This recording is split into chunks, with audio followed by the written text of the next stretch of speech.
ప్రపంచ కార్మికుల దినోత్సవం సందర్భంగా మహబూబాబాద్ జిల్లా కేంద్రంలో మేడే వేడుకలు ఘనంగా జరుపుకున్నారు. CPM, CPI, ML, new democracy, CPI పార్టీల ఆధ్వర్యంలో పట్టణంలోని ప్రధాన వీధుల గుండా భారీ ప్రదర్శన నిర్వహించారు.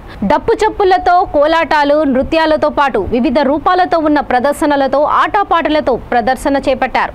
ఈ సందర్భంగా సిపిఎం కేంద్ర కమిటీ సభ్యులు Nagaiah, CPI, ML, new democracy రాష్ట్ర కమిటీ నాయకులు మండల వెంకన్న మాట్లాడుతూ మేడే దినం గురించి వివరించారు.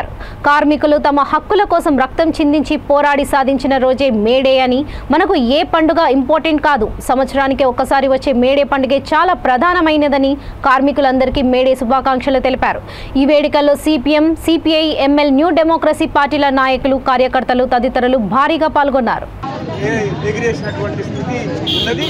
అట్లే వందల మంది కార్మికులను చిత్రహింసలు పెట్టి జైళ్లలో నిర్బంధించి కార్మికుల హత్య చేసి 5 మంది కార్మికులను కేసులు పెట్టి శిక్ష విధించినటువంటి చికాగో నగరంలో ఇది ఒక ప్రత్యేకమైనటువంటి మొత్తం ప్రపంచవ్యాప్తంగా సంచలనం సృష్టించినటువంటి రోజు మేడే రోజు.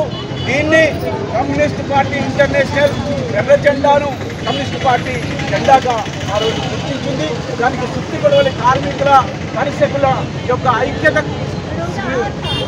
శ్రమశక్తికి చిహ్నంగా ఉన్నటువంటి సుత్తి గొడవలి గుర్తును తన గుర్తుగా ఇలా ఆమోదించడం అనేది జరిగింది.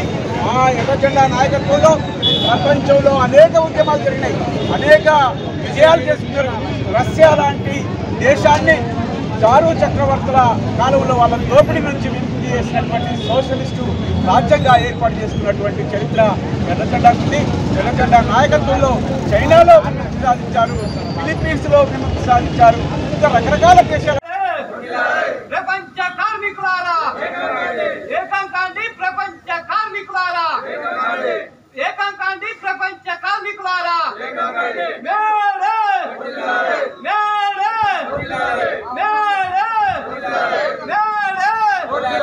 జిందాబాద్ జిందాబాద్ జిందాబాద్ జిందాబాద్ జిందాబాద్ జిందాబాద్ జిందాబాద్ జిందాబాద్ జిందాబాద్ జిందాబాద్ జిందాబాద్ ఏకాంకాండి, ప్రపంచ కార్మికులారా ఏకాంకాండి, ప్రపంచ కార్మికులారా ఏకాంకాండి, ప్రపంచ కార్మికులారా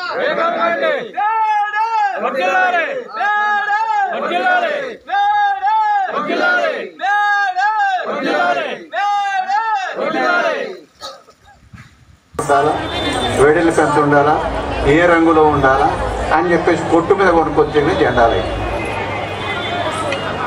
అంటే ఆ జెండాకి కొట్టు మీద కొనుక్కొచ్చుకున్న జెండా కాబట్టి ఆ జెండా ప్రజల కోసం పోట్లాడేది కాదు. ఈ జెండా తెగిపడ్డ తలల నుంచి, కారుతున్న రక్తంలో నుంచి పుట్టినటువంటి జెండా ఇది. అందుకని తెగిపోతున్నటువంటి తలలు అన్నాయి, ఒరే నాయనా మా చివరి ప్రాణం వదులుకుంటున్నాం మీకోసం, మమ్మల్ని ఎలా జ్ఞాపకం ఉంచుకుంటారో మీరు చెప్పని చెప్పేసి అడిగారు. అందులో ఇక చనిపోతున్నటువంటి కార్మికుడు తన చొక్కాని అదే బాధలో, అదే కష్టంలో 5 నిమిషాల్లో ప్రాణం పోయేటువంటి కార్మికుడు పారుతున్న రక్తంలో ఆ చొక్కాను ముంచిపోయి ఇట్లా జ్ఞాపకం ఉంచుకుంటామని చెప్పి మరణించాడు. 1886 మే 1వ తారీఖు నాడు ఈ ఘోరకల్లి జరిగితే దాన్ని నిరసిస్తూ 3, 4 తారీఖుల లోపల లక్షలాది మంది, వేలాది మంది ప్రజలు వచ్చి ఇది చాలా దుర్మార్గం. అధికారంలో ఉన్నటువంటి పార్టీలు కూడా అసలైన పండుగ ఏదని ఉంటుంది మేడే తప్ప మరొక పండుగ మన కష్టజీవులకి, పేదలకి లేదు. అందుకని ఈ పండుగని రాబోయే కాలంలో అత్యంత ఉత్సాహవంతంగా జరుపుకోవాలా. మనకి ఏ పండుగ అంత ముఖ్యమైనది కాదు. మనకి ఇల్లు కావాలని పోట్లాడిండ్రు, మనకు జీతాలు పెరగాలని పోట్లాడిండ్రు, పని గంటలు తగ్గించాలని పోట్లాడిండ్రు, మన పిల్లలకు చదువు కావాలని పోట్లాడిండ్రు, మనకు వైద్యం కావాలని పోట్లాడిండ్రు, భూమి పంచాలని చెప్పేసి, అట్లాగే కార్మికుల హక్కులు రక్షించాలని, ఉద్యోగాలు ఇవ్వాలని చెప్పేసి అనేక పోరాటాలు చేసి అనేక మంది అతుకుపోయారు. నిన్నగాక మొన్న ఏం చేసిండు, ముస్లింలకు ఉన్నటువంటి రిజర్వేషన్ మొత్తం రద్దు చేస్తానని చెప్పేసి అన్నాడు. రద్దు చేశాట ఎవరికి ఇస్తారట? ఎస్టీ, బీసీలకు ఇస్తారట.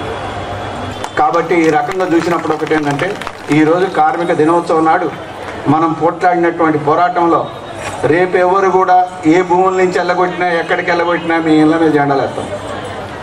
అందుకని ప్రజల మీద దౌర్జన్యం చేసేవాడు, దాడులు చేసేవాడు, అరెస్టులు చేసేవాడు, కేసులు పెట్టేవాడు, జైలు నింపేవాడు ఎవడు కూడా మనగలగలేడు.